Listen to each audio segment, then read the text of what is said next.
नमस्कार। Class 12th chemistry के second chapter विलियन के इस पार्ट के वीडियो में आज हम धनात्मक विचलन दर्शाने वाले अनादर्श विलियन एवं ऋणात्मक विचलन दर्शाने वाले अनादर्श विलियनों में प्रमुख अंतर को जानने का प्रयास करेंगे।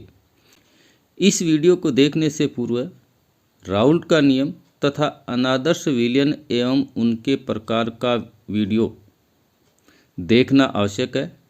यदि उक्त वीडियो आपने नहीं देखा है तो डिस्क्रिप्शन बॉक्स में दिए गए लिंक से है वो वीडियो को अवश्य देखें।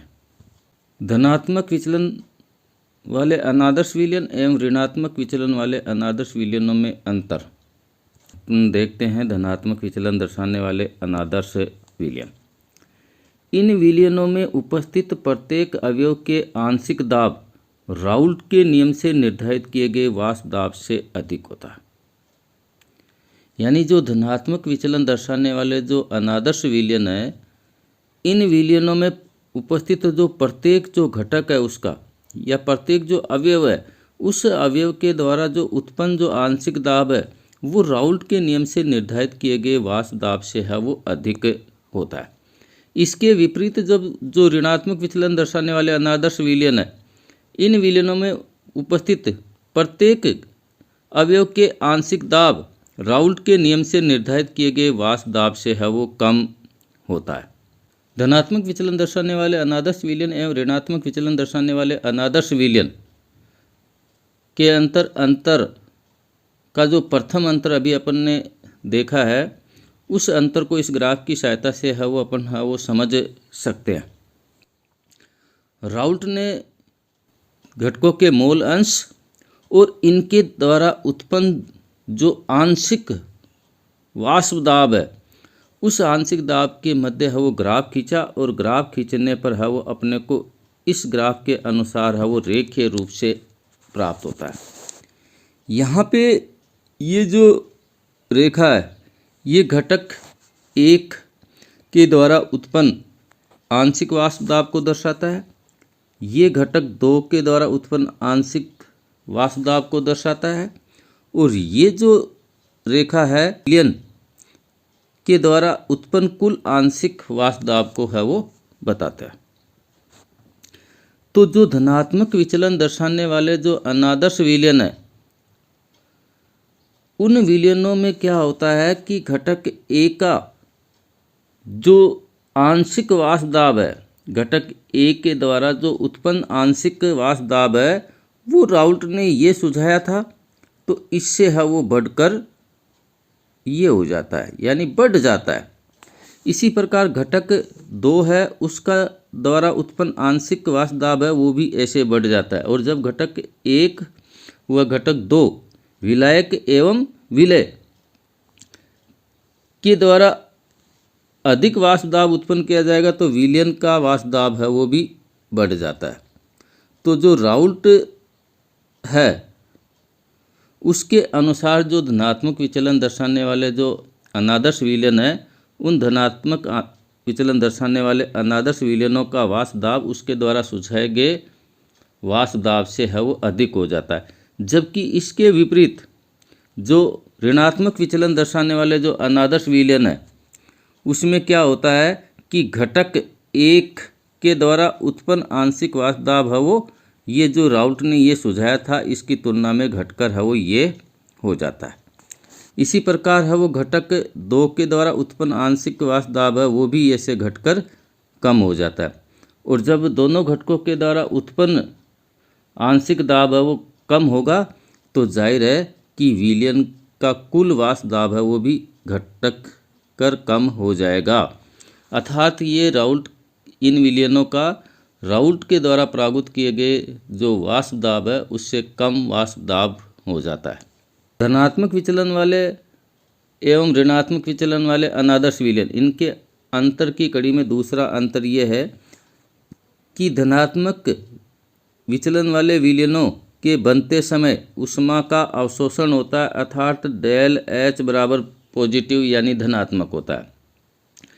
यानी इन विलियनों में क्या होता है कि विलायक के अंदर जब विलय को घोला जाता है तो वहाँ पे है वो ऊष्मा है उसका अवशोषण होता है, जबकि ऋणात्मक विचलन वाले विलयन हैं, इनके अंदर क्या होता है कि ऊष्मा है उसका उत्सर्जन होता है, यानी डेल एच बराबर है वो नेगेटिव होता है। तीसरा प्रमुख अंतर है वो इस प्रकार से है, धनात्मक विलयनों के बनते समय विलयन का आयतन अधिक हो जाता है। यानी इनमें क्या होता है कि विलायक है, उस विलायक के अंदर विलय को घोला जाता है तो विलयन का आयतन है वो बढ़ जाता है, यानी आयतन परिवर्तन है वो पॉजिटिव हो जाता है, बढ़ जाता है। जबकि ऋणात्मक विचलन वाले जो अनादर्श विलयन है, इन विलयनों के बनते समय है वो विलयन का आयतन है वो कम हो जाता है, यानी विलायक है, उस विलायक के अंदर विलय है उसको घोला जाता है तो विलयन का कुल जो आयतन होना चाहिए था वो उससे कम हो जाता है। चौथा अंतर है वो इस प्रकार से है, धनात्मक विचलन दर्शाने वाले जो विलयन है इनमें ए यहाँ पे है वो ए है वो विलायक के कण है और बी है वो विलय के कण है।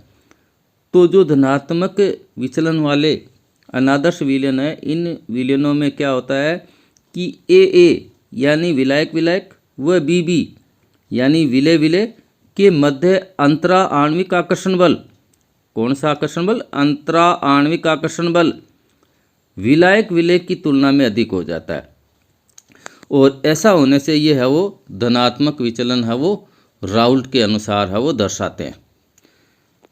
इसी कड़ी के अंदर है वो ऋणात्मक विचलन दर्शाने वाले विलयनों में क्या होता है कि विलायक विलायक ए व विलय विलय बी के मध्य अंतरा आणविक आकर्षण बल ए बी यानी विलायक विलय की तुलना में है वो कम हो जाता है। यानी इस जो धनात्मक विचलन दर्शाने वाले विलयन है उनमें तो क्या होता है कि विलायक विलायक विलय विलय के मध्य है वो विलायक विलय की तुलना की बजाय आकर्षण बल है वो बढ़ जाता है, जबकि ऋणात्मक विचलन दर्शाने वाले विलयनों में कम हो जाता है। उदाहरणों की कड़ी में अपन है वो इस प्रकार से देख सकते हैं जो इन दोनों के मध्य है वो अंतर स्पष्ट करते हैं। धनात्मक विचलन दर्शाने वाले जो अनादर्श विलयन है इनका प्रमुख उदाहरणों में देखें तो एथेनॉल व एसीटोन का विलयन, दूसरा उदाहरण है कार्बन डाइसल्फाइड व एसीटोन का विलयन। इसी प्रकार से ऋणात्मक विचलन वाले अनादर्श विलयनों का उदाहरण है फिनॉल व एनिलीन का मिश्रण, और इस दूसरा उदाहरण है क्लोरोफॉर्म एवं एनिलीन का मिश्रण। तो अभी अपन ने देखा कि जो धनात्मक विचलन दर्शाने वाले जो अनादर्श विलयन है उनका कुल वाष्प दाब है वो राउल्ट के द्वारा प्रागुत किए गए वाष्प दाब से अधिक हो जाता है, जबकि ऋणात्मक विचलन दर्शाने वाले जो अनादर्श विलयन है उनका जो वाष्प दाब है वो राउल्ट के द्वारा प्रागुत किए गए वाष्प दाब से कम हो जाता है। इसी प्रकार से जो धनात्मक विचलन दर्शाने वाले जो अनादर्श विलयन है उनके लिए आयतन परिवर्तन का मान धनात्मक होता है, जबकि ऋणात्मक विचलन के लिए आयतन परिवर्तन का मान ऋणात्मक होता है। धनात्मक विचलन दर्शाने वाले जो विलयन है उन विलयनों के बनते समय है वो ऊष्मा का अवशोषण होता है, जबकि ऋणात्मक विचलन दर्शाने वाले है वो अनादर्श विलयनों के बनते समय है वो ऊष्मा का उत्सर्जन होता है। तो ये प्रमुख अंतर है वो अपन ने जान लिए।